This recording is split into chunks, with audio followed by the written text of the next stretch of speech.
Hello, this is Postcards from Falmouth, and I'm your host, Troy Clarkson. This series looks at postcards from all over our community, and today we're going to discuss a postcard that depicts probably one of the most iconic, memorable, and memory-filled locations in our community. This postcard is of the ball field at Falmouth Heights, and one of the longest-standing activities since that ball field was constructed over 100 years ago is the playing of baseball. So today I have with me two very special people from Falmouth's hometown team, the Falmouth Commodores. We have President Bob Curtis and General Manager Chuck Sturtevant. So welcome, gentlemen. It's great to be with you today. Thank you, Troy. Good to be here. And I know both of you have put in many years. Chuck, it seems like a lifetime. 39. 39 years. That's almost as long as I've been alive.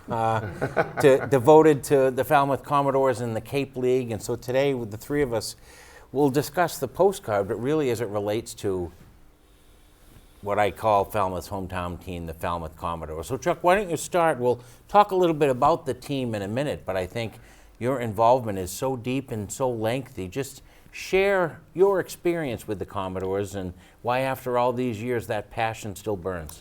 Well, in 1986, I went to the game and donated $100 for game baseballs. And Don Nelson, who was the general manager, and Abner Briggs convinced me to join the board and everything. And it's all been uphill ever since. And I thoroughly enjoy it. I love the game of baseball, but I love what we provide for the fans in Falmouth. And Cape League-wide as well. That's a great segue, I think, Bob, to ask you, as the current president of the team, many people say that the quality of the baseball in the Cape Cod Baseball League is among the best, if not the best, summer college baseball in the United States. And so talk to us a little bit about your service with the Commodores and about the quality of the baseball that you're able to Sure. oversee. You know, I got involved in 2007. My wife and I became a host family, and we had two gentlemen from Louisiana who had, never been in the Northeast before, and we just loved the involvement with the players. And both of these gentlemen went on to get drafted, and one pretty high, and but then we got further involved, and my wife became a board member, and I was working off Cape commuting, and I eventually became head of fundraising in around 2013, and it's just evolved. And your son. And my son, he has his career thanks to the Commodores. He was an intern for the team for a couple of years. Then he was an intern for the Cape League. And then a very well-known and person I have an enormous amount of respect for, Matt Hyde from the New York Yankees. He's their regional scout, took him under his wing. And he was a scouting intern for the Yankees for a year. And he ended up going to Fordham. I wonder, that was kind of it worked out. Ended up working at Yankee Stadium for 2 years, and cut to the short after an internship with the Red Sox and the Giants. He's now a cross-checker for the Toronto Blue Jays for the whole Northeast. And he'd be sitting in some cubicle doing an Excel spreadsheet if it wasn't for the Falmouth Commodores. So That's an amazing story, and you were able to share that with me at the 100th anniversary celebration of the Commodores not too long ago. So this is for either or for both of you, and at that celebration, the community and people that were involved in the team were able to celebrate 100 years of Commodore baseball in Falmouth, Chuck, and that's 100 years of anything is a big deal. But for America's pastime and that quality of baseball to be going on right here for 100 years is pretty noteworthy. We've been very lucky. The players that have been selected to come play for us over the years and are coming this year really makes a big difference. And currently we do have two Commodores that are in line to be within the top 5 of the draft this year. And we're looking forward to it, and hopefully in 1 and 2. Speaking of that, I'm sure it's in my notes here somewhere, but one of the mottos is, "Where the stars of tomorrow shine today," or something like that, right? See, I paid attention over the years. But that's true, and there are so many former Commodores who have played or do play in the major leagues and have made amazing contributions to the sport. No question. We've hosted 38 players over the last 16 years, and some of them were temporaries, but we've had 38 different people rotate in. All of the full-time players have been drafted, and we've had about 6 that have made it into the major leagues, and there's still a few in the major leagues. So it's a pipeline. It's a tough pipeline. It's not as easy to get to the majors as people may think once you're drafted, but it's with definitely 350 players right now in Major League Baseball that played in the Cape League. I mean, that's amazing. Yep. That's absolutely amazing. That's just incredible. So in Falmouth and in 9 other communities on the Cape and Wareham, we'll give them a dispensation just for the purposes of this discussion. But you can go, and in Falmouth, there's no charge, just a bucket, and you put in whatever you can, and you see some of the highest quality baseball in the nation. One thing that I've heard a lot over the years is that people stress that this is a wooden bat league. And that means something in collegiate baseball. But Yes. Explain to our viewers, Chuck, what that means. Right now, colleges use metal bats, and metal bats for a hitter can be very beneficial to them. They can get maybe some home runs and get higher averages and so on. And I used to tell all the guys when they first came in, you take 250 points off your college average, and that's where you're going to start, and you may end up that way, because with the wood bat, it makes a difference. And the pitchers love it because they can get away with the inside pitch. The bat will break usually. With a metal bat, they can get a cheap hit. And so it has made a difference over the years. Pretty amazing. So going back to the postcard and that image that our viewers saw at the beginning, there's a person that all 3 of us knew who, when the Falmouth All-Stars played on the Heights ball field there, he was a little kid that used to come here for the summer and watch those games. Yep. And Al Irish was with us for about 100 years. Yes, he was. And was a fan of the Commodores for almost all of those 100 years. So talk to us a little bit about Al Irish in particular, but relationships like that the Commodores are able to develop with permanent residents, with summer residents, with visitors. I mean, that's the real value, isn't it, of the connections that the team and the players and you as volunteers are able to make with the community. Yeah. Well, Al was also the historian for not only the team, but the league, and but also part of the Historical Society in Falmouth. And he collected all the literature, the books, and everything over the years. But I can remember him telling me how he sat there on the Heights Beach and saw Pie Traynor play baseball, a Major League Hall of Famer back then. And he was just in awe over it. And just to see his eyes light up when he told the story, I'll never forget it. I'll never forget it. And all those stories kind of went with him. I kept saying to him, Al, you've got to write a book, please. And I don't think it ever got done. I at least had the privilege of sitting with him later in his life, but when he was certainly still sharp enough to bring back some of those memories, and I was able to write a column about him. But Bob, your memories of probably one of the most iconic fans in Cape Cod Baseball League history, Al Irish. Oh, Al, I mean, his bucket, which he would be standing at the gate collecting the donations, and there's a bucket at the Falmouth Museum on the green with, it says Falmouth Commodores donations, and that was his bucket. Yeah. And he's, amazing history with the league. Started watching games when he was 5 years old back in the 1920s, and yeah, great long-term fan, and So related to the bucket, I think it's important for people to know too that the team is supported by the community, right? Yes.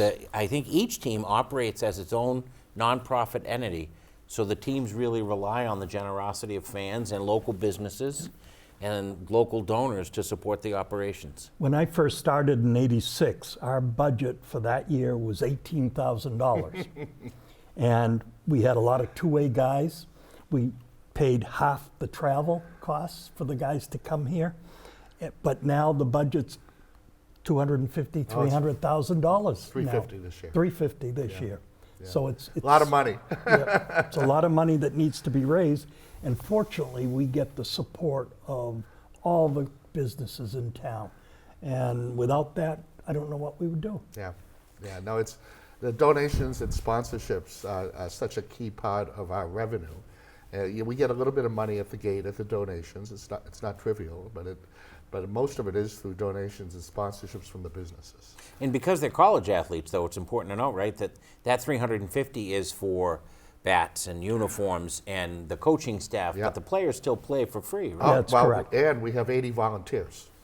And that's important. Talk a little bit about that, because Yeah, as a former board member myself, I know the effort that it takes to go into putting a game on the field. Well, when the season ends in August, we take a month off, and then November we have committees that start meeting. We have a housing committee, because one of the biggest log jams is being able to find housing for some of these players, and we're very fortunate. We've got a great committee. We've already got beds committed for this year to cover the 30 beds that we need. We have a fundraising committee, which I'm involved with. We have a fan relations committee, which does a lot of the PR work or communications with the town and local press. But we have people that are volunteer for the gate and just helping us in different types of things. But we have 80 people that are totally volunteers, and this team is run by volunteers, and the board's all volunteers.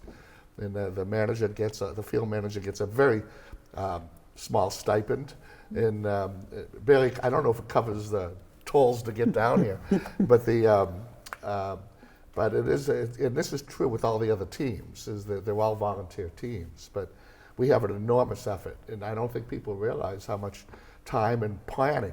Most of the work for the season is being done now. It starts November, December, right up until the season. Once the season starts, everybody can kind of sit back and enjoy the baseball, because a lot of the work has been done. But yeah, it's a huge effort, and we have tremendous community support. We work close with the Chamber of Commerce, and the companies are very generous. They're very supportive, and we're in a really good spot here. Really And we're always looking for younger volunteers to come on, because I'm not sure how many more years I can have, but it's important to get the younger generations involved. Absolutely, and this is the kind of organization where multi-generational boards are a good thing, and lots of different perspectives. And you mentioned your son's internship, and I think that's important to mention as well, because the Commodores are not only an opportunity for collegiate ball players to come here and hone their craft, but you provide educational opportunities for so many young people that then can transition into careers in professional sports and baseball. Chuck, talk a little bit about that, because there are so many internship opportunities for people that don't play baseball. Yep.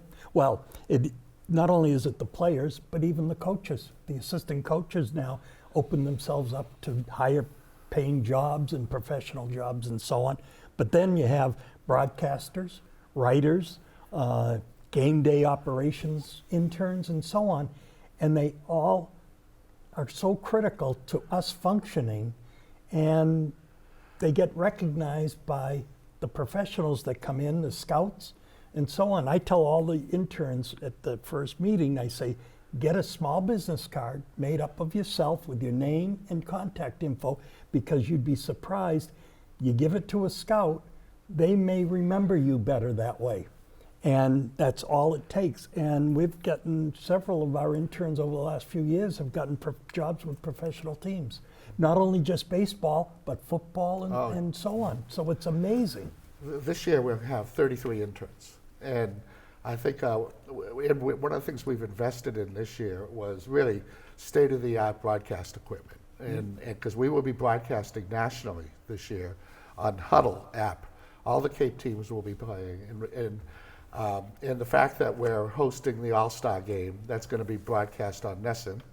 And I just found out on July 17th, we are going to broadcast a Falmouth game versus Hyannis on Nesson. But the kids we recruit for interns for the broadcasting and media, they're the best in the country. And they're working You come UCLA, a lot of the high-end Syracuse, a lot of the high-end media development colleges. And we even bought a drone this year so that we can do videos, and we'll be broadcasting those of some of the businesses and some of the local nonprofits also that we work with over these things. But this is all done by the interns, and the interns run the game day operations. They make sure everything works, and so they were totally invaluable here. It just touches so many parts of the community. And Bob, you just mentioned yet another tentacle of the Commodores in the community. You take time, there's 20 home games, at each home game to highlight another organization that's doing good work in the community. So you not only put a product out on the field, but you make sure you're connected, and connection these days is so important. That's what I wrote about in my column today. But speaking of nonprofits, you highlight nonprofits and partner with them so that they too can have exposure to your support and your fan base. Absolutely. We're working this year with the Clean Cape organization, and so that they're coming by, they're establishing a relationship with the league, but we're one of 3 teams that have signed up where they will come by and pick up all of our recyclable bottles, cans, and whatever after every game. And this is being funded by the Massachusetts Beverage Association and a national grant. But we also work with the library. We have a sponsor who's sponsoring us because they saw that some of our players were over at the library reading to kids. I mean, it's and so the tentacles do go pretty far. And we work with the Woods Hole Film Festival and some of the other local institutions. So we try to do our community service. And you sure do. And speaking of service, Chuck, so for a quarter, maybe a fifth of those 100 years, there's been a consistency in the dugout. And, Jeff Trundy is so interwoven into the name Falmouth Commodores, and he's been such an important part of the team as the coach for more than 2 decades. And just talk a little bit about what Jeff Trundy has meant to the Commodores. 28 years ago, I hired him from Katuitt as an assistant coach. And 2 years he was an assistant in Falmouth. And then when Coach Shapiro left to go to Hartford to be the head coach there, he had to give up his position. And so then I made Jeff the head coach. And he's been here ever since. And if you've ever had the opportunity to talk to him, he's a very warm, intelligent person, but he cares about the game and the players. And you ask any of the players, they would rather play for him than half the other coaches in the league because of what he does and how he represents this. And that's what it's all about. I had the privilege of getting to know Jeff in one of his first years here as the coach, when I also had the privilege of flipping burgers for Ron Braga when Ronnie had the concession. And boy, do we have a lot of laughs. But that's when I got exposed to the humanity and the humility of Jeff Trundy. And I saw with his interactions, we would feed all the players after the game, and seeing how he interacted with the players. And not that winning was more important than teaching, but certainly foremost in his mind was helping to shape the young men that were on the field, because they won't all be playing baseball forever, right? And so their experiences and the learning that they have here is really, really important. So in addition to all of that, the Commodores also do a lot with the youth in the town, Bob, and author youth clinics and opportunities for Falmouth youth or kids that are here for the summer to learn about baseball. We have one of the most successful clinic programs. We get around 200 kids signed up, ages 5 to 14, I want to say. We have them in different tiers, so based on age and capability. But it is an extremely popular program. And it's just been very successful. And this is something the players actually mentor. They mentor these kids, and some of them build relationships with these players, and they stay in touch after the season and over the years. And so we're very involved in that, and we do work with some of the youth baseball teams. We're having a police organizational team come and play in July on our field with us and our players. And so we really try to interact with the youth as much as we can. You know. The field, of course, is called Gov Fuller Field after one of the local recreational legends here in Falmouth. But the baseball diamond itself has a particular name. Chuck, tell us about that. Arnie Allen Diamond. I had the very privilege of having Arnie as my equipment manager till he was 48 years old. And I gave him a uniform. He became really a part of the team. And he was developmental special needs. But he give the shirt off your back. And unfortunately, he had esophagus cancer, and he died. And the family had nothing, and the Commodores, paid for his funeral.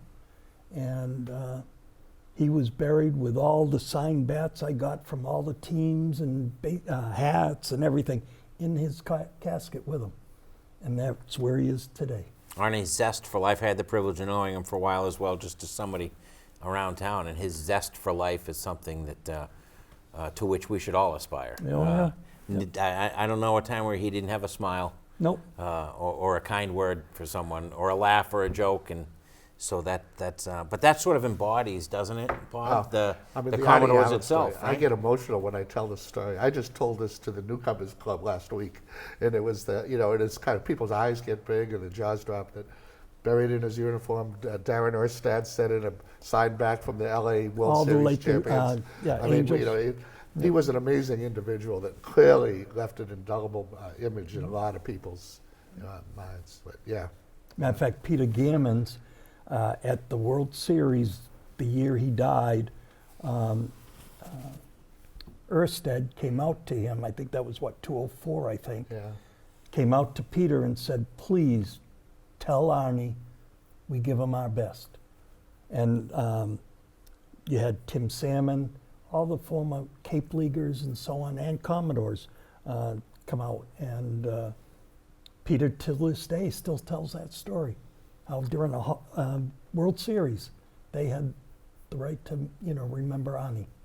And that's the impact that the Commodores and the team and the community can have on people's lives when they come here. So how do the players get here? How do you recruit ball players to come play in Falmouth? Well, we have the coaching staff that have good connections with college coaches, and you'll notice a lot of the teams have probably better relationships with one college versus another, but we have, like for Oregon State, we have Oklahoma State and so on, and so we tend to get their better ball players, and the coaches sign them.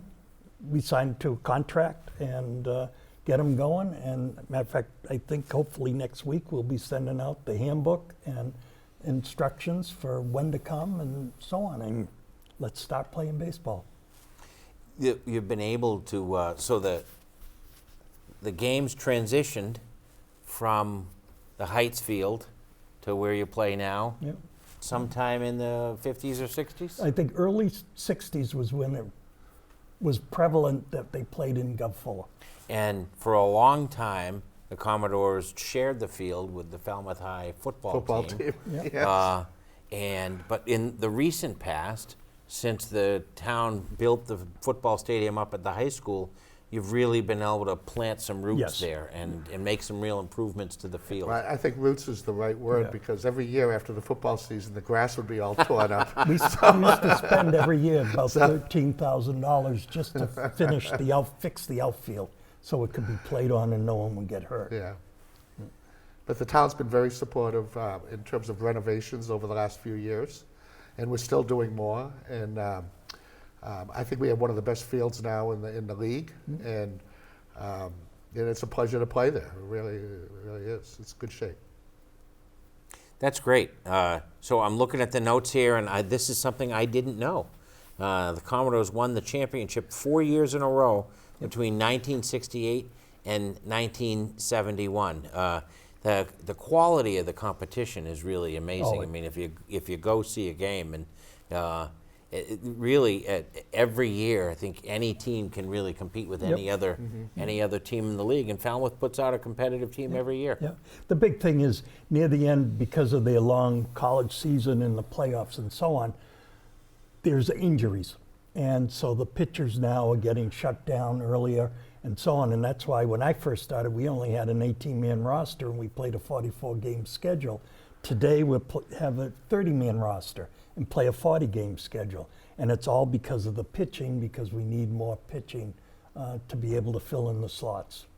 That's not necessarily a Commodores question, but since we're talking baseball, and as a baseball fan, so I remember as a kid, pitchers would often pitch 7, 8, 9 innings. Yeah. These days, you see starting pitchers will go 4 or 5 innings. Is there a reason for that? It's to save their arm. Okay. It's to save their arm.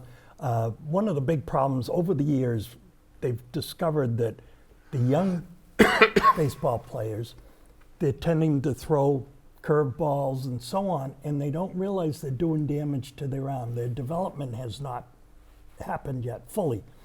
So that when they start throwing all those, and a lot of little leagues now don't allow it. They only say the fastball and a curveball. That's it. And the reason for it is they need to let their arms develop. And that's why you've probably heard of more high school kids having to have Tommy John surgery and so on, and that's because of it. Isn't that interesting? I didn't know that. So is it possible that my arms are still developing? That's why I don't have biceps? Very well could be. Well, this is a great visit. Let me give the both of you a chance to really talk about topics that we haven't covered in our discussion, but with your wealth of experience with the Commodores, there might be other things you want to make sure that we share with the viewers about the team, about that image of baseball on the Heights field, or really about anything related to the Commodores. Yeah, I'd just like to invite and welcome everybody to come to our games. It's old school baseball. A lot of us, we have bleachers, but a lot of us sit on a blanket or in a folding chair on a hill overlooking the first or third base side, and it's just you meet a lot of people. It's very friendly, and it's great family entertainment, family sports, and we'd love to have everybody come on out and visit us. And we have a big one on July 27th. We're hosting the All-Star Game, the Cape Cod Baseball League All-Star Game. The first time we've done it since 2001, I believe. We're expecting 5,000 to 6,000 patrons and visitors, and we'll have the best of the best of the Eastern League versus the western part of the Cape. And every scout, every general manager from Major League Baseball will be there. And it should be a lot of fun. So before we get to you, Chuck, Bob, let's talk a little bit more about that, because that's quite an honor and quite an event to have that hosted here in Falmouth. So the first time in 20 years. That's a big event, not just for the Commodores, but for the whole community. Oh, for the whole community. And you'll be seeing pennants being hung on downtown Falmouth, with our logo in the All-Star, announcing the All-Star Game. We'll be putting out, we have a very aggressive communications plan to get that information out about the All-Star Game, and it would be a lot of fun. And it's to recognize Falmouth, and partly we're doing this because of the recent field improvements that we've been able to accomplish and can accommodate these types. We're actually renting bleachers that we will use for the day to seat an extra 1,500 people. So so there'll be a lot of people in town. It should be fun. It's going to be great for downtown. People walk down and grab a sandwich or go to a bookstore or something. And but it will highlight Falmouth, which hasn't done it in a long time. That's just wonderful. So Chuck, as a 40-year volunteer, a Hall of Famer, someone who is synonymous with the Commodores, what has this experience meant to you in your life? It's the camaraderie of the people that I work with over the years, all the volunteers, and not just in Falmouth, but all throughout the league. And it's a great community event. I've always said that if you want to go see what I've always envisioned true baseball being, go to a Falmouth Commodore game, because it really is. It's what it really is all about. It's before all the big bucks hit it. And if the kids start realizing, this is an opportunity for them, and come watch us play, take the clinics, learn, develop properly, you have nothing. Have nothing to lose. Well, thank you both for sharing with us an opportunity to look back at the team where the stars of tomorrow shine today. It's wonderful to invoke all of those images, not just the Heights ball field, but I love the image, Bob, of people in lawn chairs sitting on the hill, Right. having a hot dog. I mean, Yep. that's what baseball is all about, and you get it here in Falmouth for a very reasonable price, and see some of the best baseball players in the world playing right here in downtown Falmouth. And we start June 15th. June 15th, the season starts, and the All-Star game is July 27th. July 27th. And in between those dates and after it, there's 20 home games that you can enjoy right here in downtown Falmouth. So thank you for joining us.